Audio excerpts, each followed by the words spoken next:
south toward Payson, down south toward West Mountain, and then out to Alberta and Genola. That's part of the last green space. Highland Alpine used to be green. Saratoga Springs is still green, but we know we need to have more infrastructure, but where and how is the question we're talking about tonight. And so is Ben Hart with us? Okay. So well, let's switch over to him and he will talk. We're going to give you each 5 minutes. I will hold up one finger when you have 1 minute left. And then when 5 minutes are over, I'll come over and stand next to you. So, okay. Yeah. Ben, but we'll just move on. No. That sounds great. So Well, you can stand next to me virtually. Executive Director of the Utah Inland Port Authority, Ben. All right. And John, if it's okay, at one point I am going to ask to share my screen so that I can show our plan. Hopefully someone can give me that capability at some point. Well, let me just first start off by saying thank you. I really appreciate the accommodation for not being able to be there in person. Just had a lot going on this evening, so I appreciate being able to join via Zoom. So thank you for that. Let me just start off by answering the basic questions, and I'll try and keep this to 5 minutes or less. First and foremost, here in the state of Utah, we have a significant transportation and infrastructure deficit. And I think we as the state always like to tout the amazing things that we do. The reality is we have a transportation system here in the state that is actually lacking. Consider a couple of stats here. First, we have the highest percentage of trucks on the road as any state in the country. Second, 92% of our air cargo, so our air freight that leaves the state via plane, actually leaves on a truck to a surrounding state where they've got better capacity. The dependence on road, as I've said before, it's bad for our economy, it's bad for our air quality, and it's bad for our rural communities, not to mention it's extremely expensive to build. We can't keep being dependent on roads. People want their goods shipped in, commerce depends on it, our livelihood depends on it. A balanced transportation system between truck, rail, and air is critical for how we grow. Somewhere along the line here in the state of Utah, we got a little bit sideways with this notion. This is something that's very well understood in Europe, and quite frankly, in a lot of other states, both red and blue states. For some reason, we view rail very negatively here in the state of Utah. And so I want to demystify this a little bit, just talk about what our intentions are, and just say 100% as the state of Utah grows, we have to have better balance. I talk about this in my class that I teach at the University of Utah. Shouldn't mention that because I'm talking to a Utah Valley crowd, but at the University of Utah, we study transportation systems and efficient transportation systems, even historical transportation systems going all the way back to Rome. When you're single modal dependent, it's bad. You've got to have multimodal options, not only for shippers, but for people. I take Front Runner into work every day. I love the train. And again, it's just something that we're not as familiar with here in the state of Utah. So what we're trying to do with inland ports and as the inland port is we're really trying to create a balanced transportation system. One of the ways that we're trying to do this is to create access points. That's what inland ports are. They're access points where you can transfer freight from truck to rail, from air to truck, whatever it may be. That's what an inland port really is at its most basic level. It has to do with the transfer of good from one mode of shipment to another. So as we're talking about Utah County, and we're talking about Spanish Fork more specifically, let me start to get into how I think this could and probably will impact the community. So I am going to try and share my screen, and I hope whoever may have the capability and the goodness to allow me to share may do so. Thank you. So let me bring up the project area that we've been discussing. I'm going to show a couple of things in here in particular. There have been, as I've been preparing for this and just listening and reading kind of what people have been saying, there's been a lot of misinformation. So part of what I want us to talk about tonight and for the next couple of minutes is just how do we clear away that bad information? So those who are saying we're destroying wetlands, those who are saying we're just building a warehouse distribution center, those who are saying that this is going to be bad for the environment, I would classify that just quite frankly as misinformation. So Let me first start with the economic piece. I think the economic center of Utah County has been north of Spanish Fork for some time. I strongly believe the future of Utah County and the economic focal inertia and centrality for the county really could be and should be in Spanish Fork. I think as we in a wise way, prudent way, plan for the future, not only do we have an opportunity to preserve green space, as has been discussed, but I think we can also plan for the economy as well. Places that are doing this best are those that can plan for economic growth and don't just let that economic growth overpower them.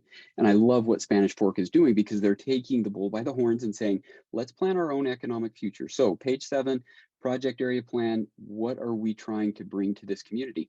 Again, things that bring higher wage jobs. We want to reverse commuting patterns, take people off the road, and allow people who live in Spanish Fork to have places where their kids and their grandkids have an opportunity to work. So as we're targeting the right kind of business, we're looking at aerospace and defense. For those who say it's not possible to bring aerospace and defense, I'd say I think we're already seeing some of that growth in Spanish Fork. Aerospace, data management, composite, electrification, battery manufacturing. I think there's a lot of really cool opportunities. So these are the things that we're actually working on. Now, with regard to a port facility, we are looking at not building a brand new big inland port, but we're looking at how do we use the existing rail and any existing facilities to create that access point that I talked about earlier. And I think I'm not seeing anybody with one finger up, but I could be missing something. So I'm just going to show one other slide, and I apologize for scrolling in front of everyone and potentially making people sick. Certainly not my intent. But I'm going to come down here to our environmental study, again, part of our project area plan and budget. And I want to show what we do in terms of our environmental review. So we pointed out where we already have existing wetlands. And as you can see, some of that is in this proposed project area. So what we intend to do wherever we can is to recognize that the wetlands are there, and also working with the city, with developers and others, if there's a willingness and everyone's willing to, we can actually help to provide a potential funding stream. So how do we help to protect some of these areas? That doesn't mean that we can and that we will have that ability, but we at least want to create optionality so that there could be a potential funding stream. We have no intent and do not support anybody who would want to destroy wetlands. I have had very recently the chance to go to visit the wetlands on the very south side of the Great Salt Lake. It's amazing. When you look at the bird refuge and the amazing treasure that the wetlands areas are, it truly is critical. So how do we provide a good balance between growth and the need to preserve these very important spaces? So I hope within this, we can start to have that conversation. By bringing all of this to light, we can start to have those important conversations. So again, it's not our intent to destroy wetlands in any way, shape, or form. In fact, we, through this process, have put a light on where the existing wetlands are. And hopefully within this opportunity, where there's opportunity and a will, we can actually bring some money to help preserve that space as well. But if we do nothing, if we decide that we do not want to create better optionality between modes, create better high-paying jobs throughout our communities, then what we're going to end up with is overcrowding. We're going to end up with worse air, and we're going to end up with a situation that is exacerbated by growth. And so we have to grow smart. Part of that has to be rail. Our roads are overcrowded and our rails are absolutely underutilized. We do have a tall task. Thank you, Ben. Thank you very much. Thank you for that. Thank you. Byron?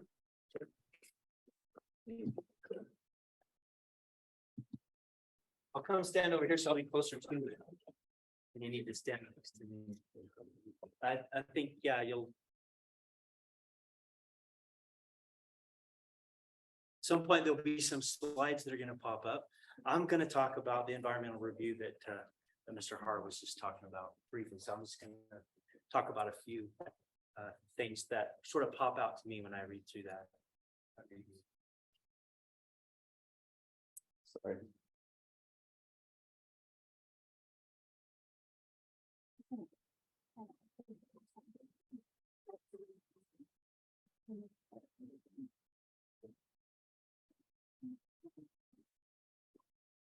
One second, Byron, we're almost at you. Okay.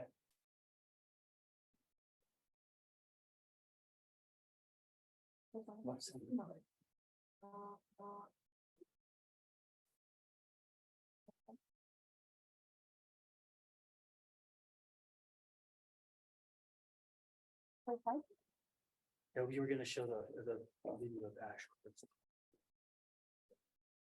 Can we reverse it? Yeah, that's fine. I'll do this while you're sorting that out. Yeah, so I just want to highlight a couple of issues that popped out to me in the initial environmental review. One thing that pops out is with the initial review of air quality, you'll see that the ozone in this particular area, like in this particular area, it's 56.4 is the measured value that they have. That puts us in the 94th percentile, which means that only 6% of the rest of the United States is worse in ozone than we are. We're doing pretty good in ozone, I guess, if you're thinking of it that way. The ozone's not like atmospheric ozone's okay. Ground level ozone's not good for your health. That's pollution, causes problem.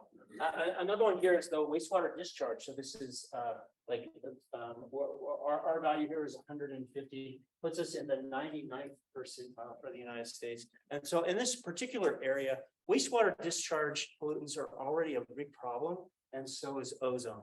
Go to the next slide.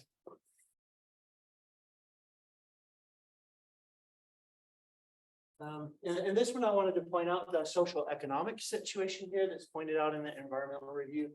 It shows that the communities that are closest to the area that's affected are also some of our in the lower income families. So it disproportionately affects lower income people. Next slide, please. And this one, it shows a soil map of the affected area, of the proposed area. What you'll see here is that most of the soils that are here are mollisols. Those mollisols are really highly productive. They're probably the most important and highest productive types of soils on the planet. So if you look at a distribution of these across the planet Earth, they're all associated with the most highly productive agricultural area that we have.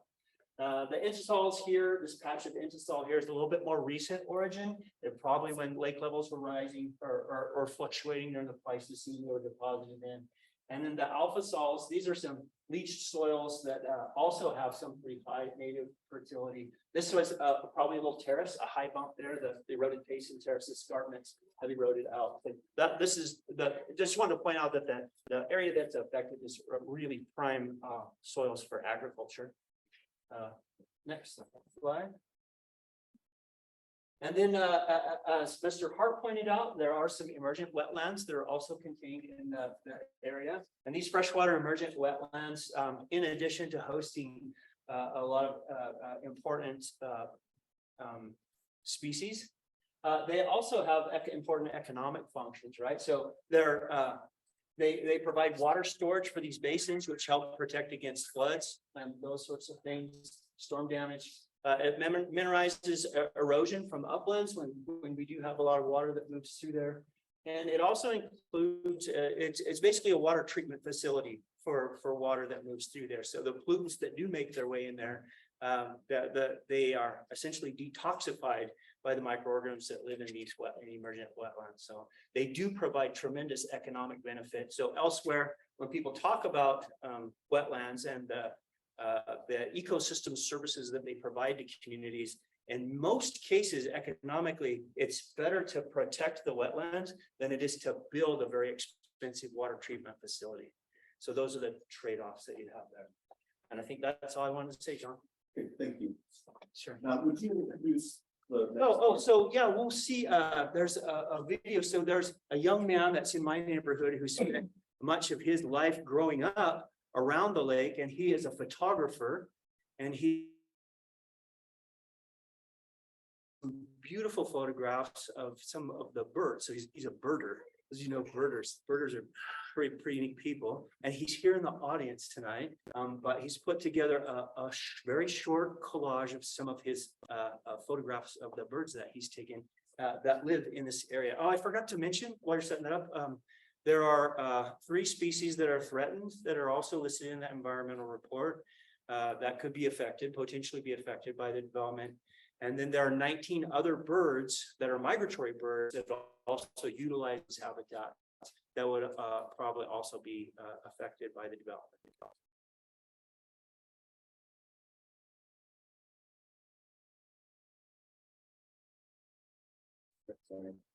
He's good at it. I'm bad at it.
Good evening. While they're pulling up my slides, just quickly, I'm Sean Miller. I'm with the Provo Agricultural Commission, and what we've been working on the last few years is trying to protect farmland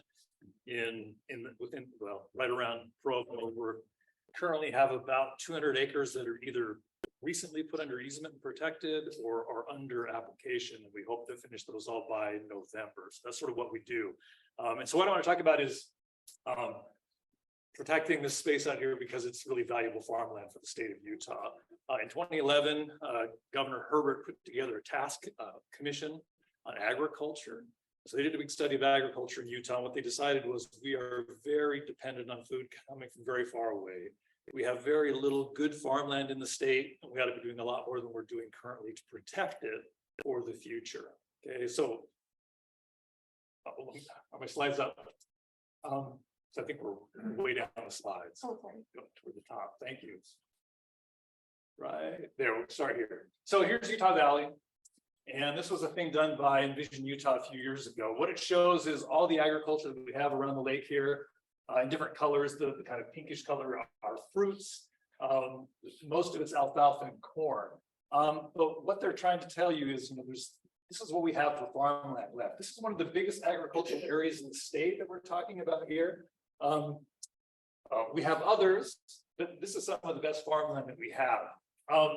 What they've predicted is that by 2050, half of this will be gone. So everything you see in the salmon color on the right-hand map is predicted to be gone in 25 years. Okay, that's not very long.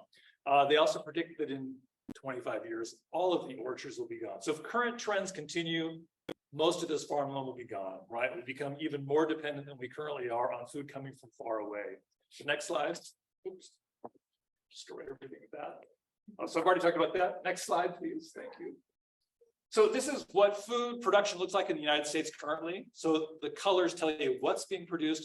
The intensity of the color tells you how much is being produced. Okay, so you can see where most of our food comes from. It comes from California, it comes from Florida, it comes from the Midwest, right, and from the plains. Look at Utah.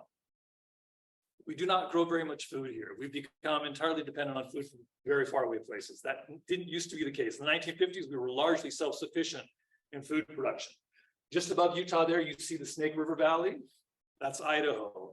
Idaho has 5 times more arable land than Utah, right, with half the population. There are counties in Minnesota. There are counties in Illinois that have more arable land than the entire state of Utah. So what we have in Utah is a fairly precious resource of which there's very little left, okay, including the area that we're talking about. You'll also notice that the states that also produce very little food happen to surround us: Nevada, Arizona, Western Colorado, Wyoming, right? We are in a food desert quite literally, and our food comes from very far away. We're dependent on faraway places for our next meal. So next slide. So I pulled this map up this morning and modified it so you can kind of see what's going on here. But I have a friend, Richard Wilkerson. He farms in Orem currently. He's farmed in Utah Valley for 60 years at various places. And he said the best soil in the entire state for growing vegetables in particular runs from southwest Orem along the freeway down through Springville and into Spanish Fork. Okay, so I wanted to see if that was actually the case. I pulled up this state map. This is the geological map of Utah.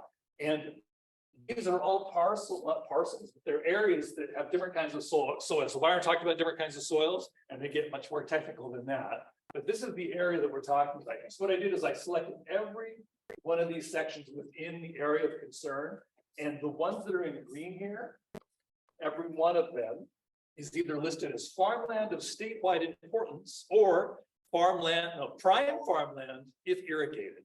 Okay, and so it affects almost this entire area here.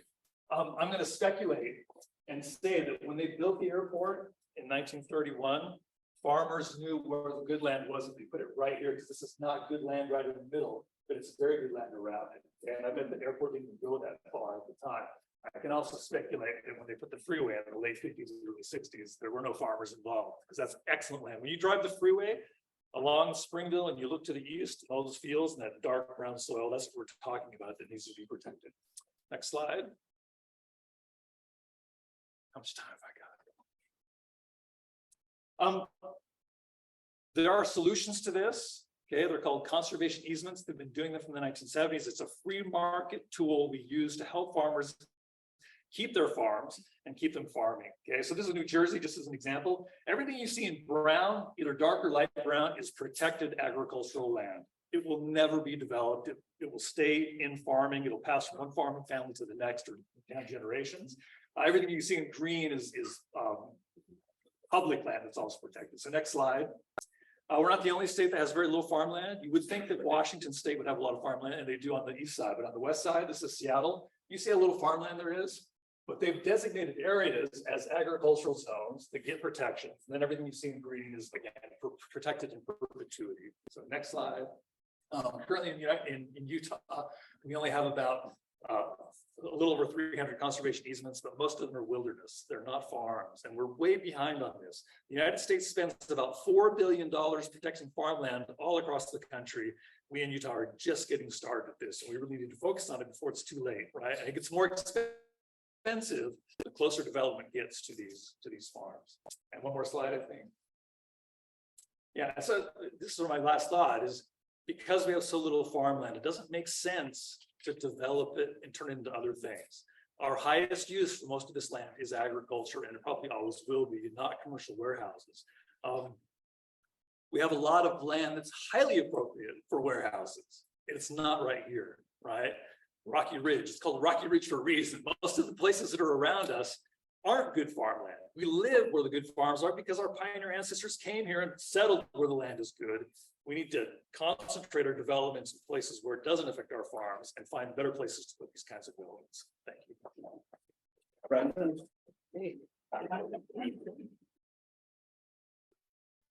When I met the Conserve Utah Valley folks last year, I instantly became friends with them and loved, like they started out stating, civil discourse, great communication, and I've been able to meet with them on a number of topics. And I suppose I got this speaking assignment tonight because of riding my bike and four-wheeler around much of this as a kid.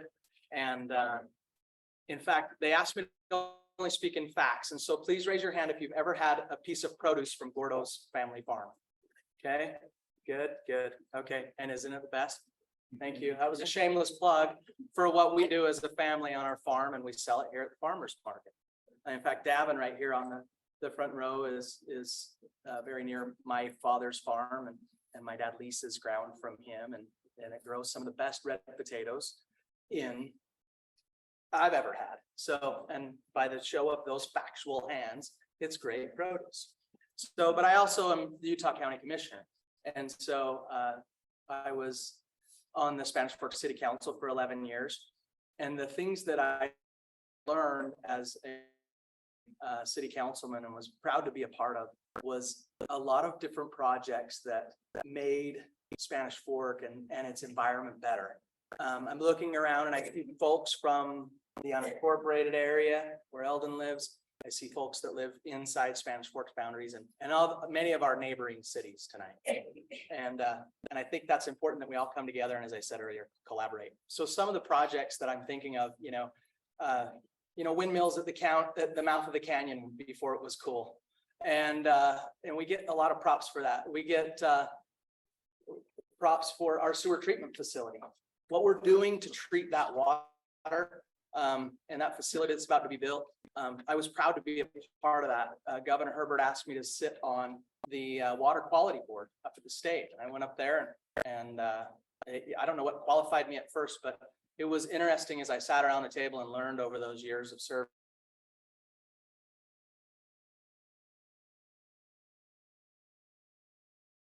City to upgrade our sewer treatment facility so that the water we were sending to Utah Lake was cleaner, almost potable. And so it's really important, I think, to understand like Spanish Fork has such a vision of forward thinking. They did pressurized irrigation and metered it again before anyone else in the state of Utah.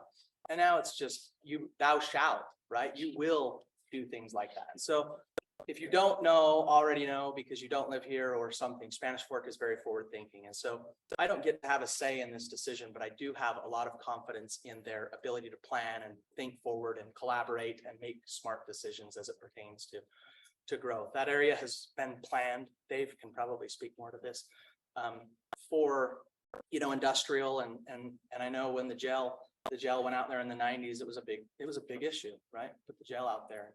And now the sewer treatment facility, or excuse me, the transfer station for garbage is being moved just north of the jail. And some of those changes, are really what the vision of that area near the airport, much like what he touched on, the area, preserve the wetlands and focus on bringing some industrial to that area. I think that's Spanish Fork's plan, and I'll let him talk more about it. I think the last thing I want to touch on is one of the hardest things that I've had to deal with just as a kid of a farmer and a politician and just someone that lives in this community and loves it more than anything is that I have someone like a friend, Eldon, who really does want to preserve the farm. Like he really does. And if you know the river bottoms area, and we've worked for many, many years to try and preserve that. And it's still just the river bottoms, right? But I have those farmers in my face telling me to get out of my way, right? And let me develop and excel. So it's so hard to balance the private property rights of an individual, or for lack of a better term, a farmer that has really struggled to pay bills, because I'll let you in on a little secret. You don't make a lot of money farming, right? We all know that. And we do it because we're closer as a family, and it really is a labor of love. And I strongly support anybody that wants to put that farm in a conservation easement. Farm as long as you want. We will support you. I will support you till the day I die, because that is very important, that our really continues to come locally. But I also understand, like I say, that the farmer that says, get out of my way, I have private property rights. And so those are just many of my swirly thoughts. I think that's why I was invited here tonight, was because I grew up in that area and out in the unincorporated area, and hopefully the right decisions get made for the future of what Spanish Fork has to do. Do I need to yield my extra minute to Eldon? Dave is next. Okay. Thank you. Give him your extra minute. Okay, sounds great. Thank you. I appreciate that, particularly because I can only scratch the surface of what we've really been working on for years here. We've been working with the Port Authority folks, Ben's team, for a few months. The effort that we're in the middle of now, it's been going on for a long time. I love talking about it. Welcome to Spanish Fork tonight. It's great to have a meeting like this here. We truly are excited about what we think we can do, which really is to work on 2,300 acres. I really appreciate John providing that map. About 1,100 of those acres within the area that we're talking are already developed. So certainly the state has been set for some of the we're promoting and trying to accomplish from that perspective. And really where we're at today in this area, I think, is a reflection of the history of Spanish Fork. Spanish Fork has never been a bedroom community. It's always been a center for commerce. There's always been industry in Spanish Fork. For anyone that drives up down I-15, there's a really big landmark, 7 blocks to the west of us here, the sugar beet factory.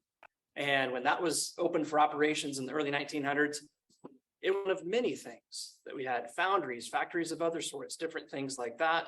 Function of Spanish Fork geography being central to a much bigger area. And the fact that has evolved with industry, different companies, multinational companies, local companies, companies that started in Utah Valley with a presence here. There today are many, many thousands of jobs in Spanish Fork. We have great corporate citizen partners. The economic and quality of life benefits that they provide are real. We believe that our residents appreciate that, and that's really what this effort is all about. It's about making Spanish Fork the best place that we can.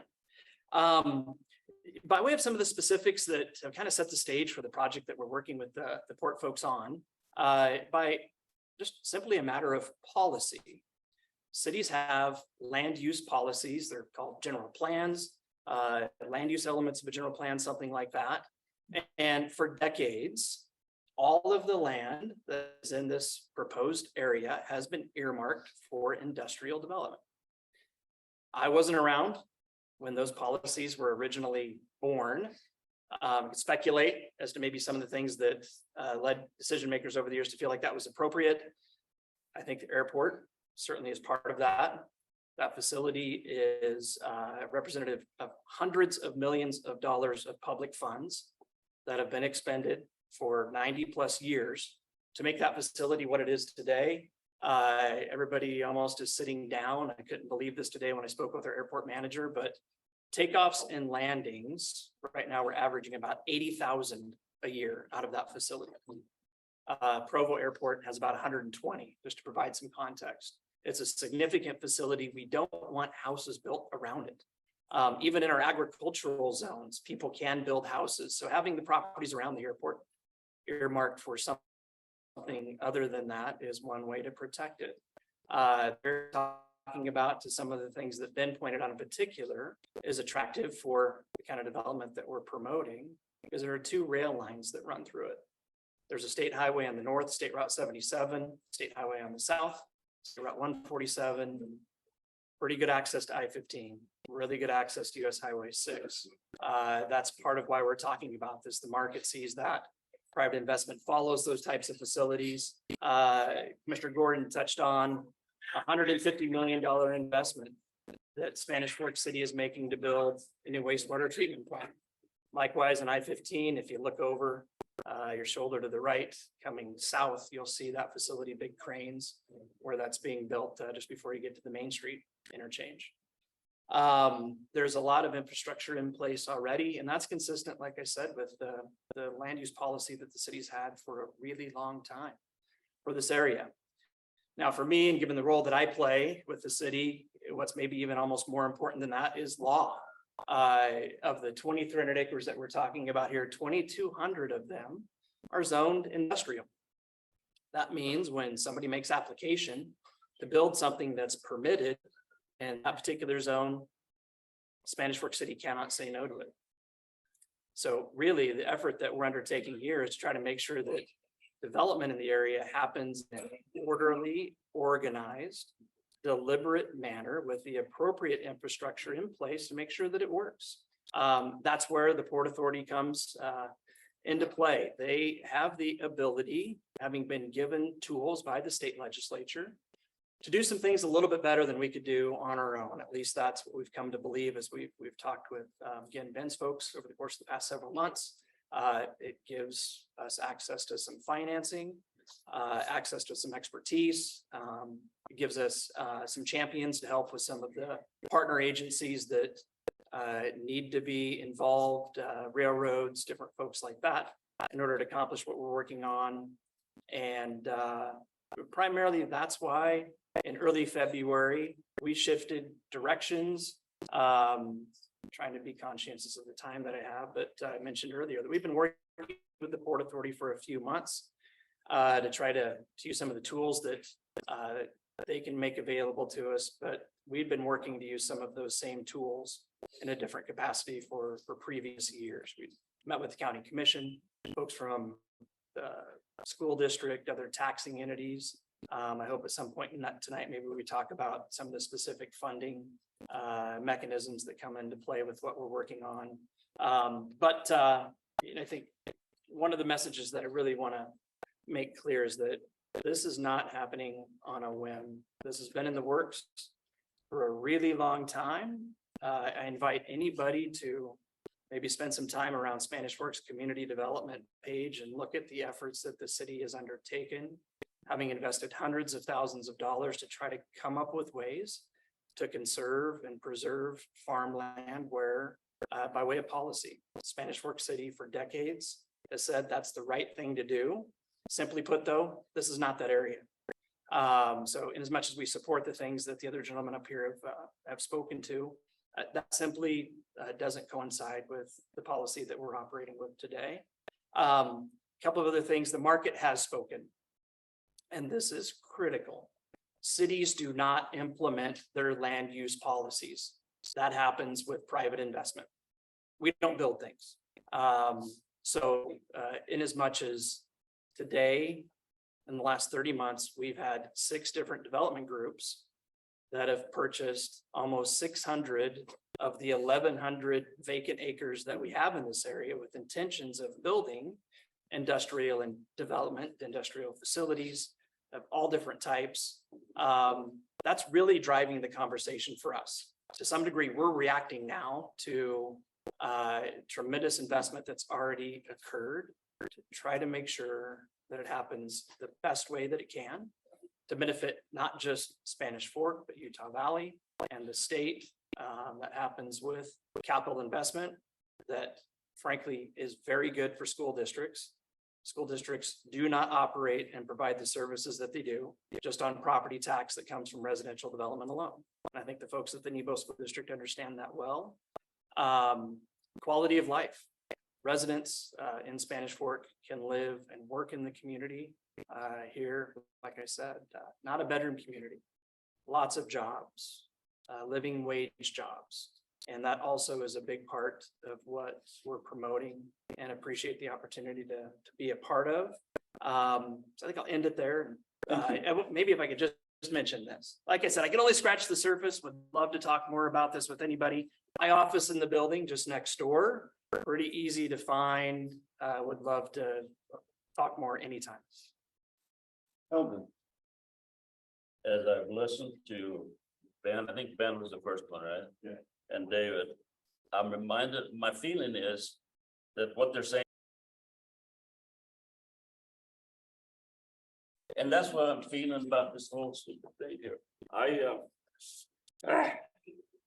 know you said I wasn't supposed to cuss or anything. And I was supposed to be good, but I think it's a bunch of bullshit what we're listening to here. Anyway. I will stop. I won't. I'll hold it down. I'll hold it down. Thank you. Okay. Thank you. Right now, I'd much rather just be on the mountain looking at the world through my horse's ears and singing a song and so forth. But from I think 2009 and 2008 is when I first started, when they tried to push the sewer plant across the West. Would you stand up, West? Now, John, if you start threatening me, this is my son here. And so just know that, okay? So. I'm not gonna threaten either one of you. Okay. No, I wouldn't recommend, because he's defended me a number of times. And Brent, I have no idea who this guy is here. You mentioned my name a few times. I have no idea who you are. It's, they tried to push a sewer plant across a quarter of a mile. I noticed the sheriff's kind of getting uneasy over there.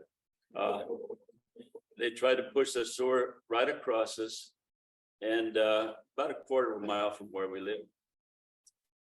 And went to the county commission. You weren't there then. The commission, they had gone ahead and approved this sewer plant and so forth. And not a soul from the community was there at the time. And so I was ticked off about it. I was incensed about it. And so I went ahead and we organized. And we went to the commission. We spent lots of time with them. We had another Tom, you weren't there either. We had another big meeting and they reversed themselves. We had about 400, 500 people there and had a little conversation. reverse their decision. And they, of course, what's happened now is that I know Dave's not looking because he and I have bumped heads a little. But now they are actually pushing it through a mile or so to the east of us. Lesson to be learned is that, you know, politicians get an idea in their head, usually you can't, sooner or later they'll come around and it'll get taken care of. Right now, when I was on the planning commission for 3 years for the county, and then after the 3 years, they kicked me out because everything that they tried to do as far as development, I suggested it wasn't a good idea. The people would come to me and they say, listen, the land to the south of the lake is good for nothing. All it's good for is just for grass and birds and so forth. That's not the case. As you said, the land in that country will raise anything. It'll raise anything you want to raise. It will raise. It's not just, there was a little, damn, I spent all this time putting this together and I'm even done. Is it all right to say damn once in a while? Okay. There was a 1 acre of land in a year can either produce 1 head of cattle on grass or 150 bushels of corn. There are 1.1 million edible calories in a cow and 238 calories in 150 bushels of corn. Without even considering labor and environmental impact, please tell me that raising cattle is not a better solution, not a waste of time. Not by about 5 times is it better to raise a cow than a bunch of corn. Where we are now, I'm in the cattle business. Obviously, I'm one of the ones that you talk about that is poor because you don't make money raising cattle. What you do is you do it because you have it's a labor of love. You love doing it. I love being on the mountains with the cattle and so forth. Now I got it. Could you skip the work where you're talking about the effect of the report on the business? No, not yet, Okay. because I'm got other things here. But what were you going to say? Ask me to do? How will the report affect you? I mean, it'll affect me obviously because of the traffic through there. All of those things that they're trying to push through is going to affect us. They're talking about I went to a county commission meeting. I'm probably not going to speak of what you want, but I'm good. I went to a city commission meeting, planning commission meeting, 6 months or so ago. They were talking about some of they wanted to do another subdivision, which affected an existing subdivision. They talked for a while, and then finally, their good sister, well, a good person who was on the commission said, "I hate it when these civilians talk. They have no idea what they're talking about. They're just a waste of time. Why in the world do we even listen to these civilians?" And I'm thinking, I had to stand up and say, listen, even though I'm stupid, even though I'm just a poor common citizen, us common citizens actually should have a voice in things and not be flim-flam. It kind of reminds me of, Brandon, of somebody saying,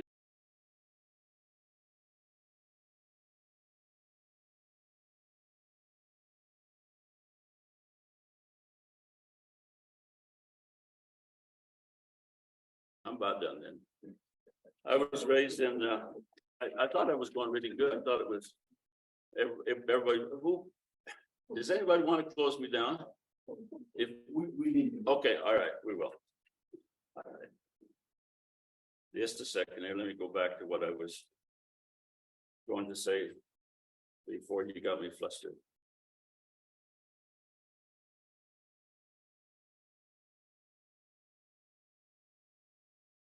I think the inland port business is all about, plain and simple, it's about money. Elected or not, money is always involved. Sometimes I think not necessarily from those who are elected, but appointed ones are even worse. The majority of the citizens believe that they have no voice in what government does to them. You're not going to ask me again to speak, are you? we are to smile, say thank you, maybe grumble a little bit, grab our ankles, and then quietly. And let the government do what they will with us. This is a bad idea, what they're proposing. They're saying 2,200 acres. That's not gonna end there. Let's not pretend that. That's gonna be there, and then it's gonna proceed on to the west. They have no interest in, I'm gonna turn this, somebody talked about environmental easement or conservation easement. I've got 40 acres that's west, I'm sorry. That's gonna go into a conservation easement. Because I think that's exactly what we need to do, is turn more of those into. That's gonna extend, I'm quitting. That's gonna extend more to the west until finally there are no more of these agricultural businesses left. There's no more farms left. And that's what will continue if we don't right now say, okay, let's go ahead and do this little agricultural area. Let's preserve this. Let's stop. Let's not let anything continue beyond what they've destroyed already. I know they've got those things. I know, have you gone by 800 West? Go by 800 West, see what's gonna happen here. Every day I go by, I'm going, every day I go by 4,000. They have destroyed that whole good farmland and it's never gonna come back. Thank you. Thank you very much. Would you give a hand for all of our?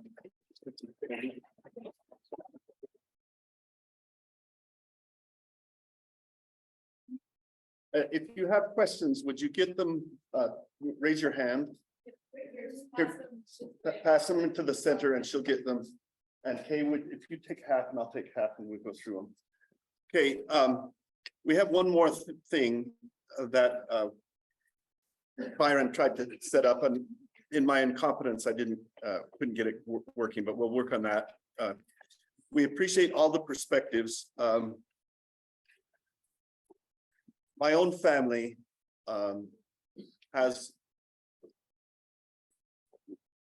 we don't like each other all the time. And we had a couple of reunions. Sometimes at a reunion, we get at each other. And that's unfortunate. I appreciate all the perspectives. My attitude is I want to hear everybody's voice. I want to hear Ben's and I want to hear Eldon's.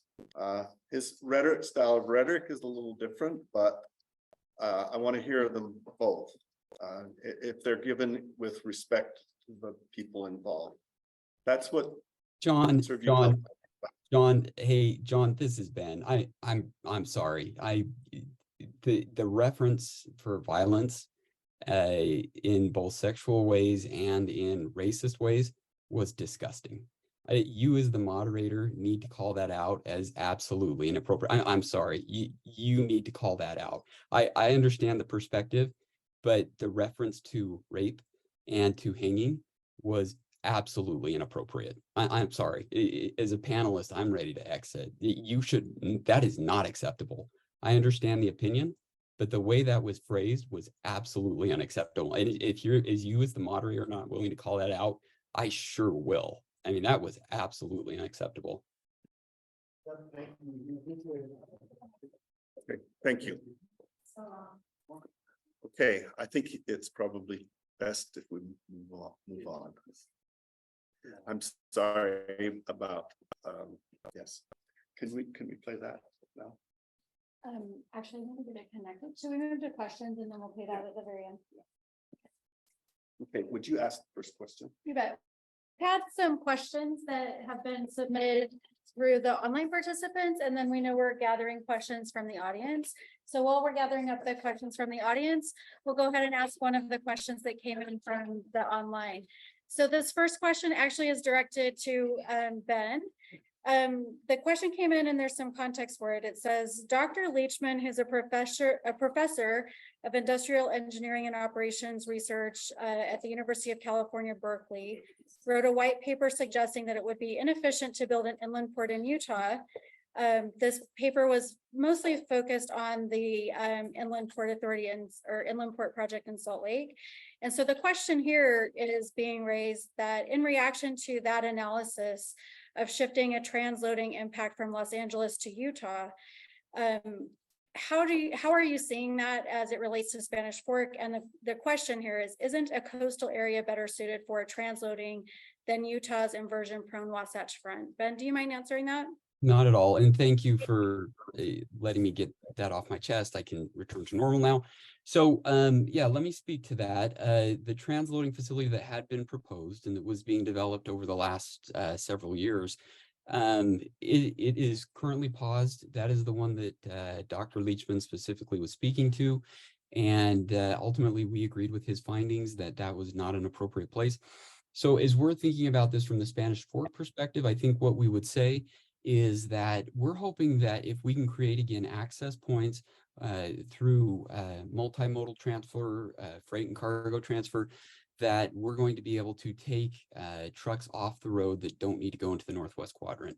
The transloading facility that specifically was being developed and was trying to be created was one that was going to be in the Northwest Quadrant. That's an area where we feel like there's already adequate transloading. So the question now is, can we create access points closer to where we want businesses to grow, but also in a way that's going to take trucks off the road to the Northwest Quadrant? We want to alleviate those trucks having to make that trip. So whether it's Spanish Fork, Box Elder County, Juab County, Beaver County, Iron County, when we were able to get those trucks off the road, put them on rail, again, we feel like we're using a much more environmentally friendly type mode of transportation, and something that ultimately will help not only those businesses in the outlying communities, but also the neighborhoods and the communities in the Northwest Quadrant of Salt Lake City as well.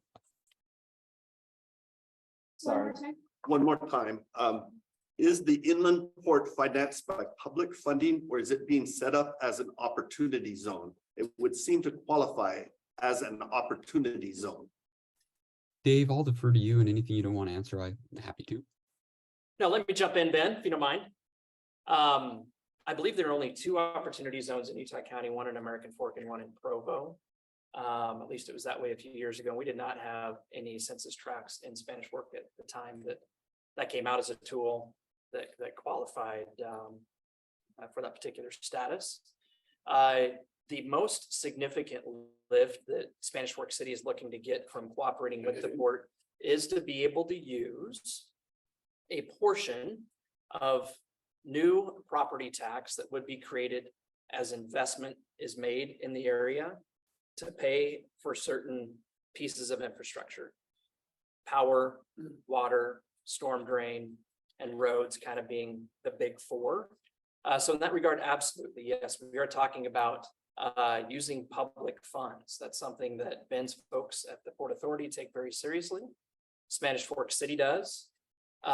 It's using a tool that Spanish Fork has used dozens of times over the years. Again, as you drive up and down I-15, look off to the side, you'll see companies that are here, that came here because those tools were used. There are companies that have stayed here because Spanish Fork City has helped facilitate improvements that would allow them to continue to operate.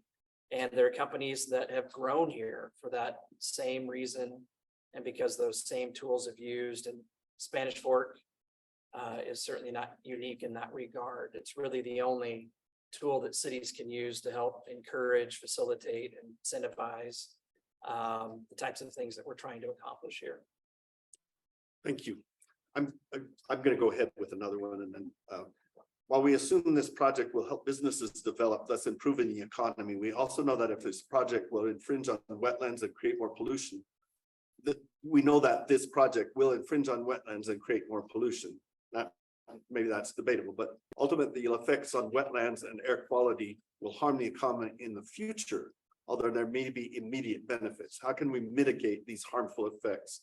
I wonder if you could answer that, and then you, Sean, you take a stab at that question. Okay. Yeah, I appreciate that. Specifically when it comes to wetlands, local government, we don't regulate wetlands. We don't have, so to speak, jurisdiction. That's given to a specific federal agency. They're aggressive about that. And by and large, people don't adversely impact wetlands. I've seen a few instances where that has happened, and the corrective measures that have been put into play by the U.S. Army Corps of Engineers and the courts have been severe, and the mitigation has been real. So I would absolutely disagree with anybody that thinks wetlands specifically are going to be adversely impacted by anything that happens anywhere in Utah County in our era. There's significant regulatory oversight to make sure that that does not happen. In terms of air quality, different things like that, frankly, I'm much less well-versed in that. Certainly part of what we're trying to do by way of capturing an opportunity to have more things happen in Spanish Fork. Truthfully, what we're hearing from the private developers that we're working with is that companies no longer want to have their goods transported north into Salt Lake and Davis counties.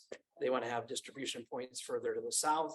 They want their vehicle miles traveled by trucks reduced in that regard, different things like that. Totally speculating, but I think there's some reason to think that vehicle miles traveled do go down if we can take some of those trips, keep them here instead of having them go further to the north. That's certainly a train of thought that's motivating the folks that have invested in here to date. Great. Sean and Byron. Byron, I want to say that as far as try to say that this is a transfer station, does that increase traffic everywhere north of here? You have, if you have a train come in, offloads, you have a transfer, then you have more trucks going north rather than fewer. But I can see this is a contained area, it is industrial. I see you guys have been planning this for a long time, right? And I understand that there's this need for development. But Eldon is right that it won't stop, and it already isn't stopping. It's already going beyond this. And what I would like to see is sort of cities and counties to look at priorities and say, okay, what's really important is, can we invest as much time and money in protecting agricultural open space as we invest in inland ports and other kinds of things? And if we don't, then we'll continue to see what we have. These lands will disappear. I can speak to the air pollution problem. Like, we already have really bad air pollution.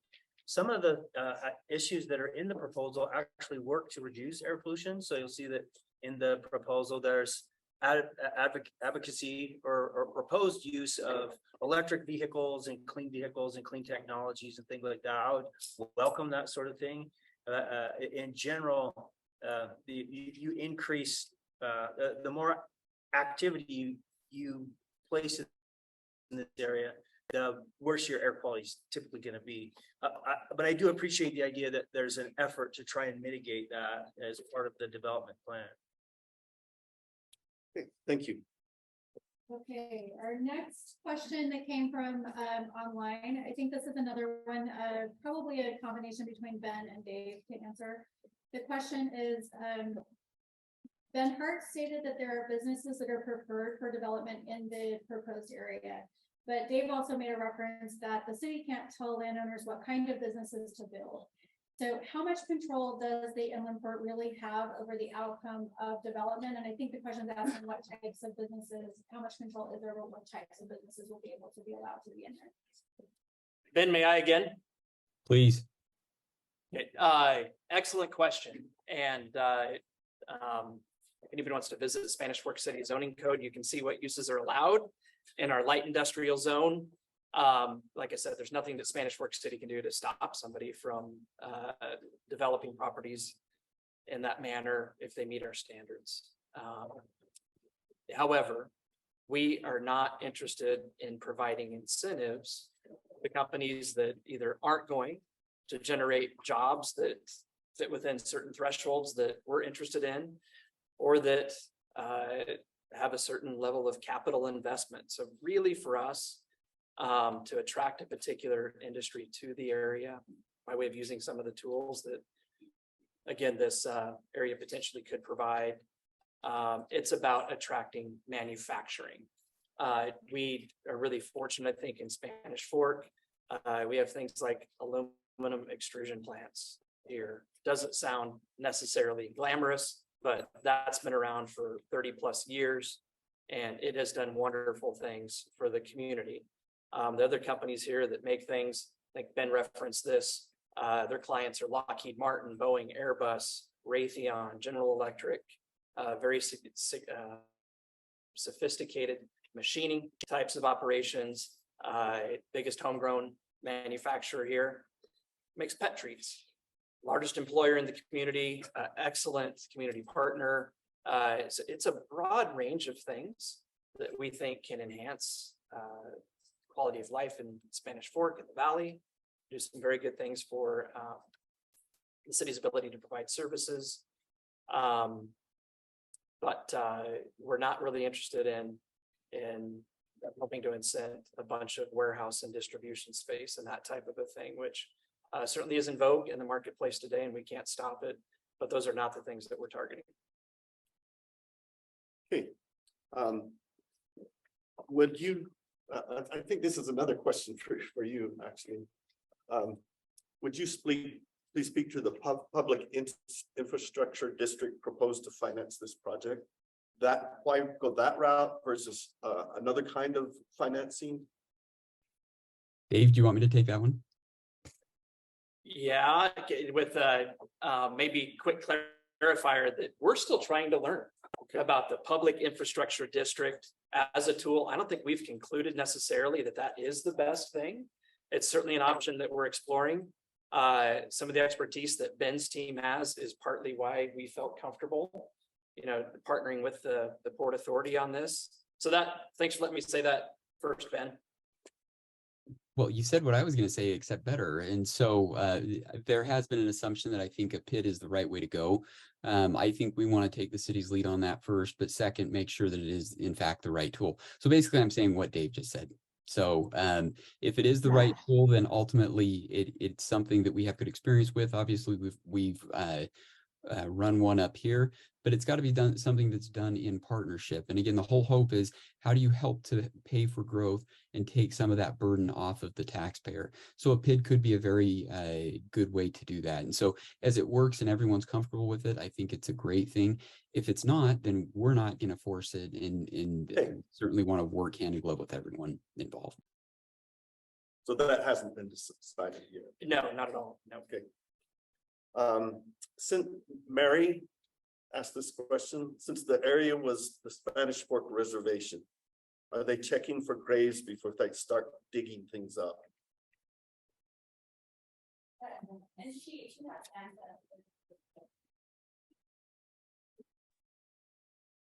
You're not asking me that. We can't say I don't that. know who's best to answer that. So within the environmental analysis that I referred to, and then it was also referred to earlier as well, we do a historic review. That's not going to be to the level that was asked and I think assumed in the question. But typically when you get into this type of development, you're going to see phase one environmental that's completed. And I think if not all the developers have completed that, I'm sure they will here in the near future, is those types of things are unearthed. There is a certain responsibility. And so we support that. And as part of our environmental review, we did call out that we will work with the State Historic Preservation Office wherever is appropriate or regulatory features would require us to. Thank you. That's a tough question. Several years ago, thousands of county residents participated in the Valley Visioning process. It resulted in 5 scenarios that were voted on. There seemed to be overall support for scenarios that preserve the rich agricultural lands in South County. That said, there are economic considerations for farmers looking for financial security that expands options beyond automatic sale to industry development. In addition to conservation easements, could agrivoltaics, have I said that right? Agrivoltaics, thank you, be embraced to diversify and strengthen revenue streams, continuing to meet local food production and joining the growing market demand of renewable energy, which fits well with Spanish Fork's existing windmill landmark. Maybe you could take a stab at that. And do you want to define agrivoltaics? It's a combination of solar and agriculture in the same space. There are all kinds of options. So but my concern is this: if we don't get easements placed on the land, there are no options anymore, right? So if we're concerned about our food supply, if once we build warehouses, right, and bring all this traffic, Eldon's right, it won't come back, right? It'll be done. And in fact, farmers will tell you, if you build something on a piece of ground, getting the ground back, even if you tear it down, is very difficult to do. And so it's really about closing out opportunities for the long term. And I think the problem we have as human beings is we think in terms of planning 5 years out, 10 years out, whereas we really should be thinking 300 years out. Yeah, if I can maybe just Yeah, add, please do. and I appreciate certainly what Mr. Miller said before, so maybe a little bit of a tangent on the question, but for an intervening force, farmers will continue to sell their land for the highest value at some point, and development patterns will continue, I think, along the same kind of trajectories that we've seen in the past. So coming up with mechanisms to induce people to put their properties under some type of a restriction, like with the conservation easement. We've explored in depth to try to preserve 2,000 acres that are currently just south of Spanish Fork in the floodplain of the Spanish Fork River. We've talked about using a transferable development right kind of a program to provide some genuine monetary assistance to property owners to try to encourage them to not continue to press the community to be able to build subdivisions there. Frankly, we've really hit dead ends as the city, as we've tried to either get funding via the state Lee Ray McAllister Fund to be able to supplement some type of inducement to get property owners to participate in that type of a thing. Mr. Gordon touched on it. It's a challenge to tell property owners, particularly I think when the property that they own has been generational for their family, that they can sell it for agricultural values and not, maybe for the same kind of value that somebody sold their land for right across the street. So it's going to take some intervening force, I think, to disrupt that pattern. I'd love to talk more about that if anybody has solutions. That's been a big deal for us. If I can respond to that, Yeah. I see cities and counties and the state as the intervening forces, right? And again, it's a matter of priorities. Where do they decide to spend their money?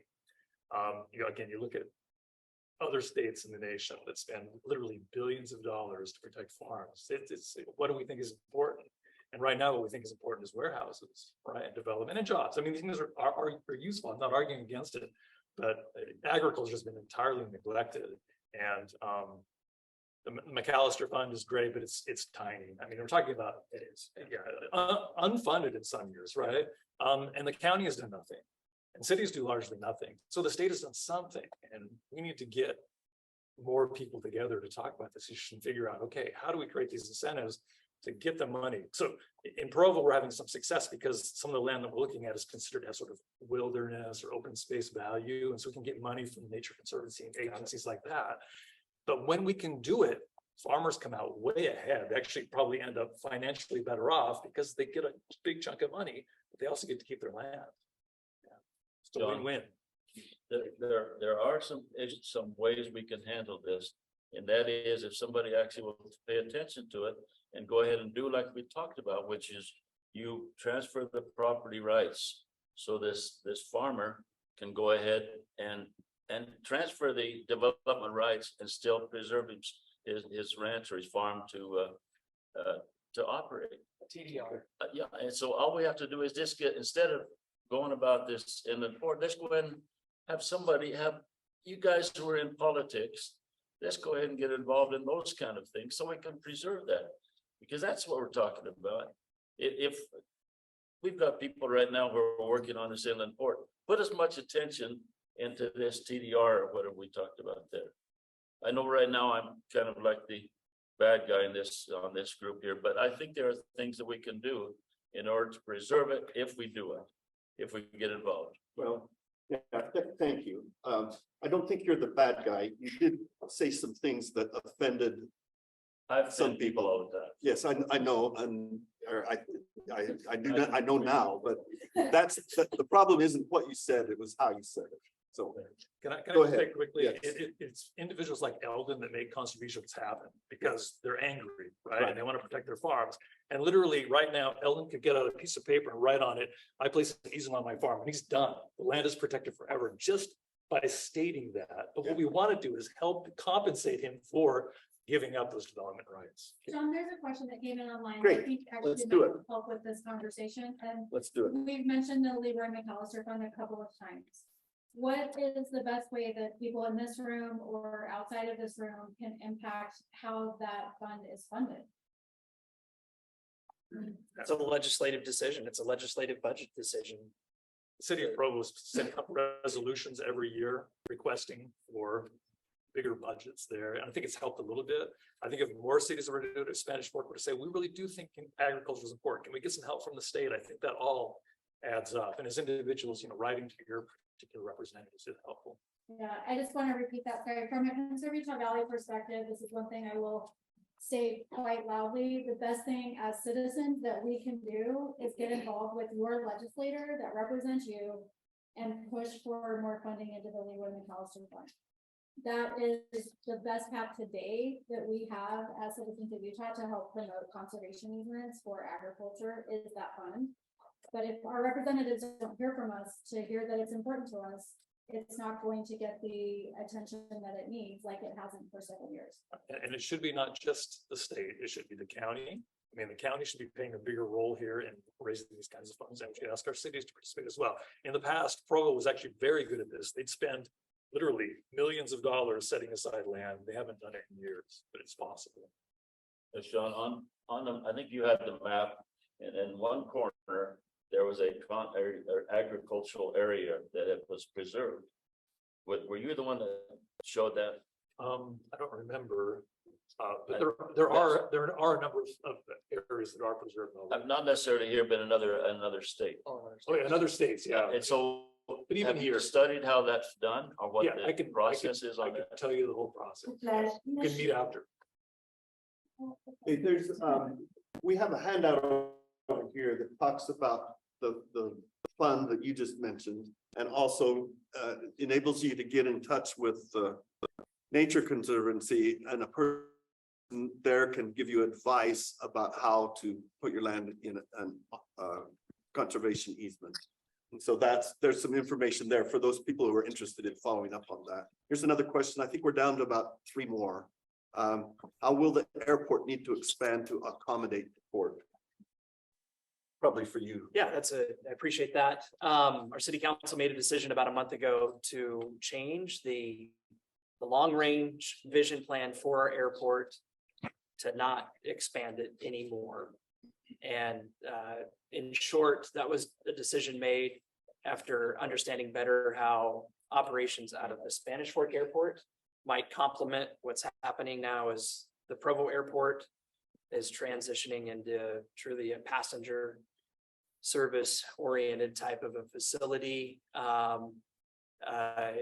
So frankly, we don't see much change other than honestly, probably to some degree, increased traffic. Okay, I'm gonna follow up with it, and then you get the last question.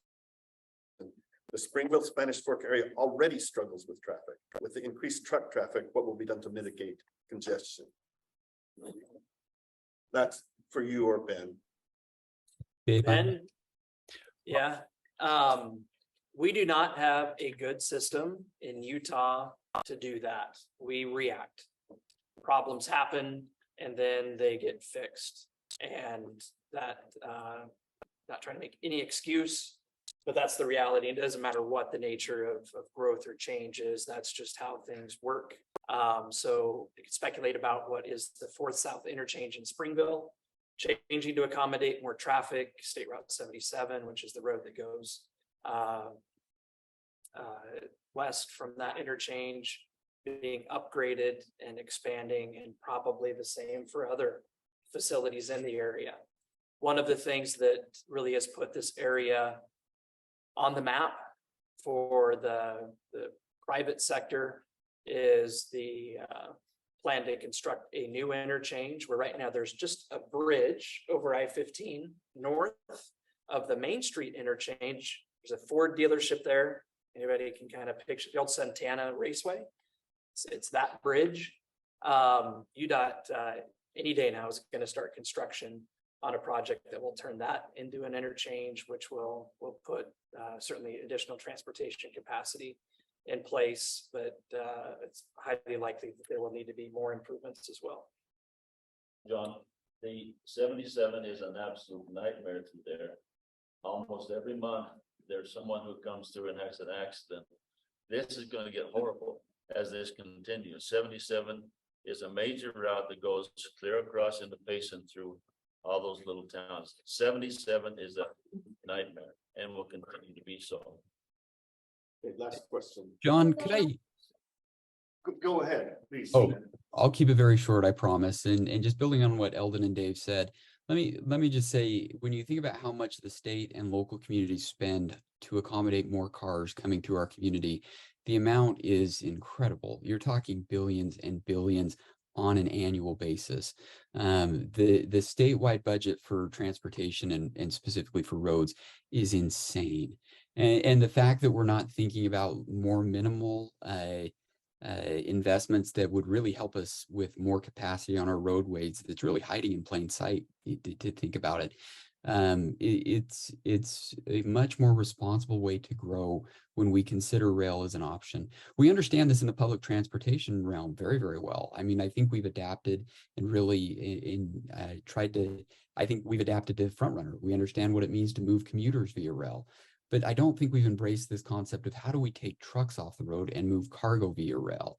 And I think the more we can do that, the more we're going to grow in a much smarter way. And we're talking about some interchange improvements and enhancements up close to where I live, some of the Farmington expansion. If we can really find ways to better embrace rail, I absolutely believe that we're going to be taking trucks off the road and creating more capacity on our roadways. And I believe the last question is going to be the one that you're the best suited to answer as well. And this is coming from more than one person online. I think there's a little bit of confusion and you could bring some clarity to this. There's already an inland port project proposed that you're already working on in Salt Lake. And so the question really is why do we need one in Spanish Fork if there's already one proposed for Salt Lake? So can you just kind of explain the vision of the inland port program and what that looks like beyond the Salt Lake inland port? Yeah, let me just explain this real quick. I think a lot of people think, well, hey, we're just going to put all of that up in Salt Lake. Well, guess what? That's not fair to everyone living in the Northwest quadrant of Salt Lake City. So trying to put every truck in the state into one specific area doesn't make sense. If you think about the transportation system that we have specifically with road, you've got to have access points all throughout the state, up and down I-15. You've got on and off ramps for the freeway. So yes, we are thinking about, something in the Northwest quadrant specifically, but we're also talking about these access points throughout the state. And if you notice, Dave said this really well. I mean, we're talking about places where, and starting where we have really, really strategic interchanges, other transportation, multimodal opportunities. And so we're trying to be very strategic about where we're looking for access points currently. But when you're talking about a good transportation specific and specifically rail, transportation system and specifically rail, you've got to have a lot of access points. And if you don't, then ultimately just having one is going to lead to a whole lot of congestion in that one area. And that's exactly where we've got right now. So what we're trying to do is just broaden that, create better access points. We think that's actually going to create a better shipping environment for our businesses as well. It's going to allow us to compete on advanced manufacturing and other projects that right now the state can't compete on. And so I would bet a lot of money if I were personally investing in the state. I would bet a lot of money on Spanish Fork and its ability to really help lead out and be an example across the state. So I recognize the need to balance, but I really salute Dave, the mayor, the city council, everyone who's really trying to vision. You don't see that level of leadership across the state of Utah. And it's something that I hope people don't take advantage of. We definitely need the balance that I think has been discussed here tonight between the environmental, the agricultural that has been discussed. But I think as we make way and we plan smart, which I absolutely believe Spanish Fork has done, then not only are we helping this community, we're going to help alleviate some pressure on some other communities as well. And certainly our air quality and our economy as well. So with that, I would just say thanks for the opportunity to be here. Thank you, Ben.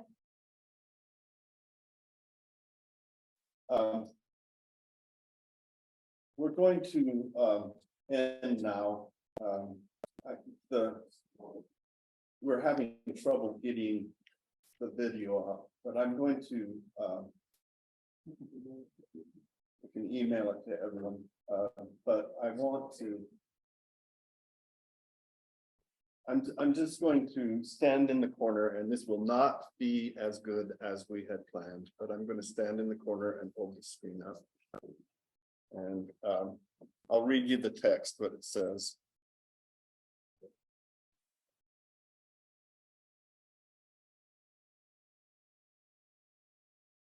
Let me start it over. It's good evening.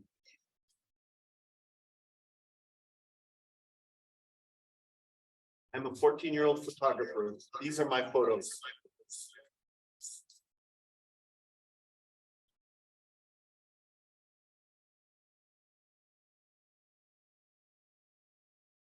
I live in southern Utah County.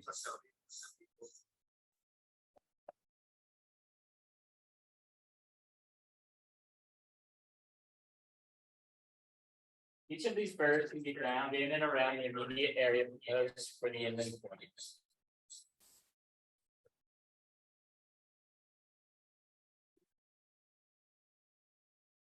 Sometimes when I see all the development around me, I feel upset.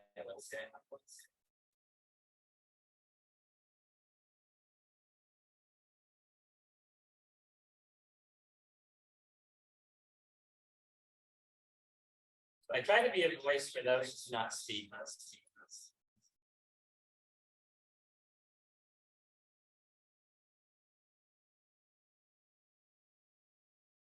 There are many creatures that depend on this habitat near their lakes.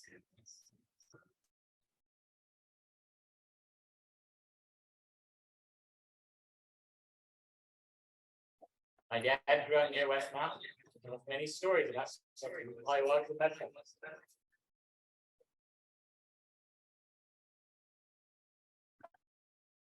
We don't see those creatures much anymore. I mean, because of all the development. And my dad caught too many toads.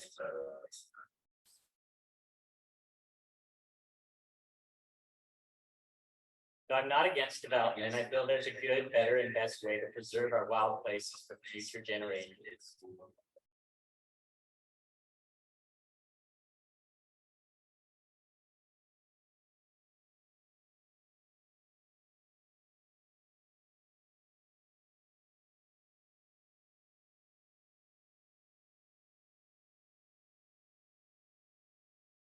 So I don't have all the answers. Perhaps there are some creative solutions which might best help protect our environment.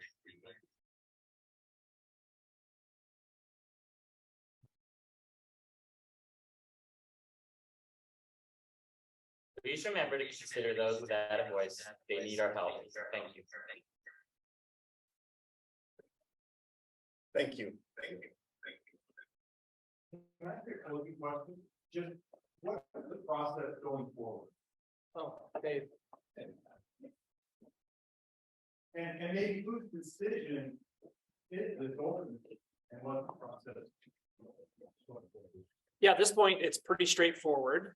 It's the, I don't know if Ben has signed off yet or not. No, It's I'm the still. Ben, do you want to describe what action the board would take and that type of thing, please? You were doing Spanish better City than I has did. already approved the process. That's correct? That is correct, Okay. yes. Well, yes and no. We are going to do an interlocal agreement with the city Right. just to make sure that their rights and interests are not only protected but enhanced, and make sure that we have a good partnership in place. So there was a resolution that was adopted by the Spanish Fork City Council that in essence acts as an opportunity to start the process. We create a project area plan and budget similar to a redevelopment project area. That's an established precedent type process that's been in use in the state for several decades. The project area concept is one that we're aligning more closely to because it does denote that it's more community facing, and it allows for broader range than just logistics. So we do like the project area terminology. That project area plan and budget has been created. It's been reviewed in a public meeting in front of our board. It's online currently. If anybody wants to see it, I'm happy to send it out. Our board will ultimately look at it a second time. We'll be in Spanish Fork in July. And they, at that time, will have an opportunity to provide the final adoption and approval for the document. So it's the Utah Inland Port Authority Board with the support and sponsorship from the city. But we've had a public hearing on this already. It's online if there are those who want to go on, view it. It was what I showed earlier in the presentation and was alluded to. We'd welcome you to do that. And then our Inland Port Board will have a chance to actually adopt it at the July meeting, and it'll be a public meeting. The public will have an opportunity to comment. But after that point, it'll be finalized. Any other development that is going to happen will have to go through all city processes, permitting. If we ever decide to build a facility, we will have to go through public permitting processes. So no entitlement or zoning will be disregarded. Everything will be adhered to. Okay. Thank you. Thank you for that last question. Brandon, you have a last comment? Oh, no, but you want me to have the last comment? Yeah. All right. I would just reiterate how important this is that you're all here. And I completely agree with Eldon. Without the voice, we're just elected officials. We do better when we really glean from your ideas and your thoughts and your, because you're all part of it. And I would really ask the question, is there anyone in here that would be upset with their taxes being used to preserve farming? I'd be shocked if anybody raises, maybe, okay, because you're a farmer? No, my dad would be, right, maybe, okay, that's fair, I appreciate that. All taxes, yes, yes. 97% of Utah's for it. 97, okay, the survey's already been done, 97% of Utah would, so that about fits here. And so, I mean, Tom leaned over, Commissioner Sakovic at me, and he said, we need to do better. And he's right, we'll do better as a county. And I believe that that's what we're doing here. We're listening and we need to do better. And I think Spanish Fork's really trying to get the best thing out of it. I really do believe that. So. Thank you very much for coming out to my last ever town meeting. Okay. Anyway, we have some cookies over here that I hope you'll stick around and talk to each other and eat some cookies and drink some mint water. And there's a handout with contact information for the panelists and other people involved and getting a conservation easement. If you get that handout.